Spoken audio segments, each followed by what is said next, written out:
just, I can't even describe it. It hurt like crazy. She grabbed on to me, and I kind of caught her and lowered her to the street, and we couldn't get her up. That was the eye-opener. This was the first time where I was really scared because I really knew there was something wrong. My legs just were paralyzed. I didn't really want Sarah to see me like that. It was scary. I couldn't move. It took maybe a half an hour before I could actually get up and walk again. It was very frightening to me, and I was embarrassed. I called my primary doctor, and he referred me to an orthopedic specialist, and he ordered a CAT scan. The CAT scan came back negative. I kind of felt weird about it because I knew something was wrong. I thought they were just doing a CAT scan just so the doctors could say, well, we can't find anything, so it's just a bad back. And he just dismissed me and said I probably had hurt my back at work. The orthopedic doctor had given me prescriptions for pain medicine, but that didn't help at all. I decided maybe I just needed some rest. I thought that might really help.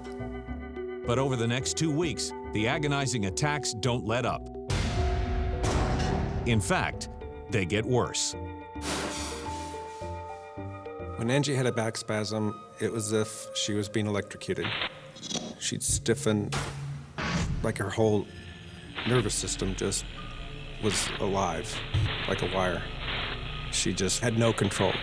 And just when she thinks she can't take it anymore, an alarming new symptom begins to emerge. My knees didn't bend like they should. It was like all of my joints were just so tight. It was a struggle just to walk.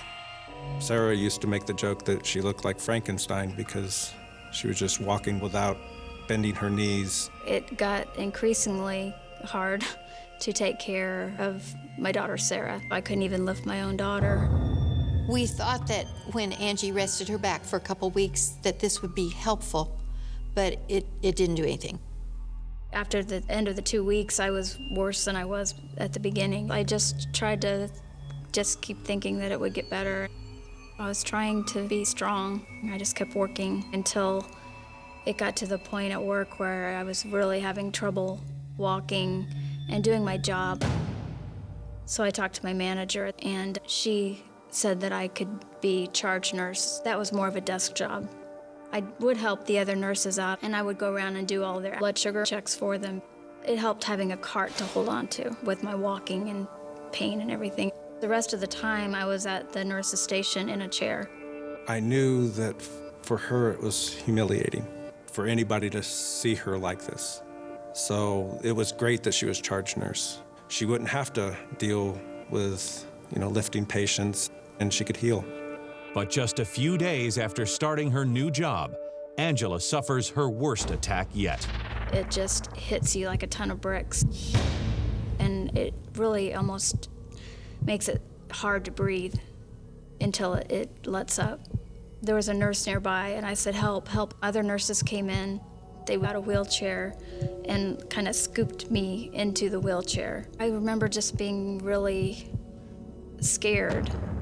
This was the first time where I really couldn't walk for a long period of time. It had been well over an hour before I took a couple of steps. So I called David, and I also called my primary doctor, and he referred me to a neurologist.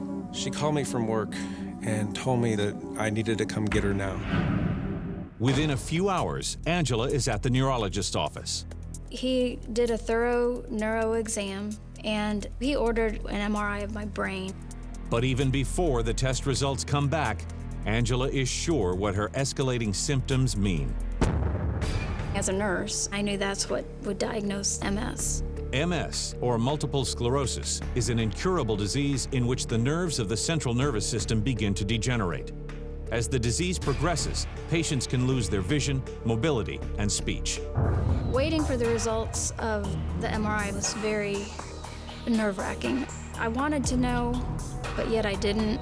It was just, I can't even explain it. I was so scared, just waiting.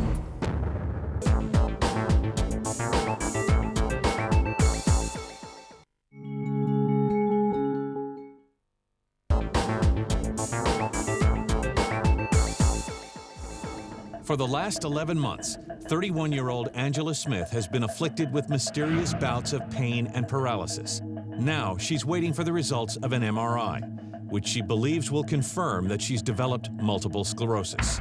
Just not knowing. It's just horrible. I just wanted to know what was wrong, what I could do, whether it was good or bad. I just wanted to know. It was several days later, I got the results, and my neurologist actually called me at home and told me that it was negative. I began to feel like maybe I'm just going crazy or something because they can't find anything wrong with me. He thought it would be a good idea for me to go see a neurologist who specialized in rare diseases. So he set up a referral for me to go see Dr. Pascuzzi.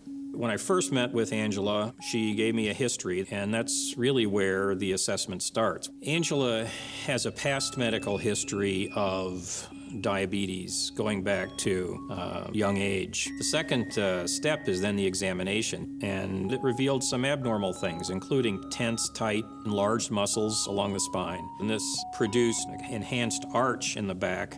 He felt my back, and he noticed that my lower back was like curving in. Watching people walk is one of the hallmark activities that we, in a neurological exam, like to observe. He had me walk across the floor in a straight line, like you were doing a sobriety test or something. I could not do it. I had no balance. Angela had very slow, mechanical, methodical walk where the legs were almost like a robot's. Also, her reflexes, especially in the legs, were excessively jumpy, and the limbs would jump a little bit too much, and that's important because it's an indicator of a spinal cord problem. In fact, Dr. Pascuzzi now has a hunch about what's been causing Angela's strange symptoms all along, but he'll need to run a test to be sure. There is a blood test looking for an antibody that in the majority of patients who have this disorder have. In general, people that are healthy and normal do not have this specific antibody in any measurable level. For the next 10 days, Angela and her family wait anxiously for the results. She needed to find out one way or another what was happening. Both of us were, on pins and needles, and it was several days later when, I got the results. Along with her examination and an antibody test that was sent off with the sky-high levels of the antibody in question. It allowed, with confidence, a diagnosis of stiff person syndrome to be made at that time. Stiff person syndrome is a rare autoimmune neurological disorder. In healthy individuals, antibodies attack infections and foreign substances in the body. But in patients like Angela, for some unknown reason, abnormal antibodies attack an essential enzyme in the brain and spinal cord that's responsible for controlling muscle activity. As the enzyme is broken down, the process triggers debilitating muscle spasms, back pain, and stiffness. What happens with this antibody is that it, by attacking the enzyme glutamic acid decarboxylase, then leads to chaos in the brain and spinal cord. It's irritable, it's twitchy, and this produces the attack of sudden stiffness and tightness in the back muscles, leg muscles, sometimes arm and neck muscles. These patients can't relax their muscles even when they try to. A strange antibody is actually killing cells it's not supposed to in my central nervous system, and that's what's causing the symptoms. If the spinal cord malfunctions, it leaves the muscles chronically tensed up and tight, and at times they have vicious, incredible tightness or stiffness just because they're being bombarded with signals from nerves that come out of the spinal cord. And if your legs don't move at all, if they're like wooden planks just tip over. So patients can fall just because they have no motion left to compensate. A typical tight, vicious spasm might last from a couple of seconds to 10, 15, 20 minutes. It was very painful, too. Just getting stuck time after time. If you can imagine having a total body cramp, it's possible to get a sense as to how miserable this can make patients. It causes a ton of pain. It's incapacitating. It causes remarkable loss of function, even walking, getting your clothes on, going to work, caring for your family, and it's unpredictable, so it really cannot be trivialized or minimized. I was glad that they had found out what was wrong. Although Angela's back pain seemed to come out of nowhere, in fact, the doctor suspects it's related to her other autoimmune disease, type 1 diabetes. For unknown reasons, patients with type 1 diabetes are more likely to get stiff person syndrome than healthy individuals. The antibody can be seen in patients with diabetes quite often. These same antibodies can be seen in people that have Angela's condition. They tend to be in very high levels. I don't think that diabetes itself produces or causes the condition that she has, but it's an association. But while the origins of the condition remain a mystery, the attacks may not be as random as they seem. In fact, Dr. Pascuzzi believes there are very specific triggers. It may be the physical stress of work that produced or triggered an attack. It could be the emotional or mental stress. Also, anything that startles the person can trigger a spasm or attack. So in a quiet, calm place, a patient could do much better. Because of Dr. Pascuzzi, I understood everything that was going on. I was very relieved and very happy. Still, Angela can't help but wonder why no other doctor could pinpoint the source of her symptoms. This condition is difficult to diagnose for several reasons. One is it's rare, and patients who present with symptoms similar to Angela's, they would typically be evaluated for multiple sclerosis. And in this particular disorder, MRI, CT of the brain, they don't show anything abnormal typically. And I think it's because this is a disease that involves chemical problems that are occurring in the brain and spinal cord. While it's a lot for the family to digest, they're grateful that Angela finally has a solid diagnosis, especially when Dr. Pascuzzi describes the horrifying turn the disease can take. Some patients have such intense stiffness and muscle spasm that they literally break bones. Some patients have life-threatening symptoms because they can't move anything. They may not be able to breathe effectively, swallow effectively. I obviously wanted to know if it was terminal or if it was curable. As of this point in time, there's no pill or procedure that leads to a true cure. Right now, the treatment is symptomatic. It's to make the symptoms less intrusive and less bothersome so one can have a more normal life. He said there was no cure, but it wasn't terminal. The treatment that I'm on now, I take muscle relaxants. I will have to take them for the rest of my life. They helped right away, and it really changed everything for me. I was able to walk again. Angela needs to avoid, number one, running out of medication. Wouldn't want her to do that. Number two, needs to have some limits on how much her system is startled and stressed. So abrupt noise, abrupt stimulation, excessive stress, excessive physical activity ought to be limited in a reasonable way. I think that'll help her long term, along with her medication, to keep this disease in check and under pretty good control. Today, although Angela is no longer able to work, she's living a very full life. After all this time, I realized that I could not have any more children because of all of the medication that I was on.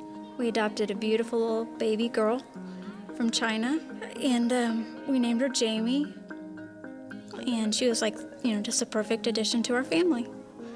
And she's 9 now, almost 10, and just a ball of fire. She's so cute. She's great. The correct diagnosis really changed my life. I'm happy now. I'm really grateful to Dr. Pascuzzi. He did know so much about all these rare diseases and could pick up on something as rare as what I have. You gotta keep pushing until you find an answer, and don't just mark it up to, I'm crazy. There's nothing wrong with me. Dr. Pascuzzi gave her life back. He justified everything that was going on with her. I've had to learn over the years what my limitations are. And as long as I don't exceed those limitations, then I do pretty good.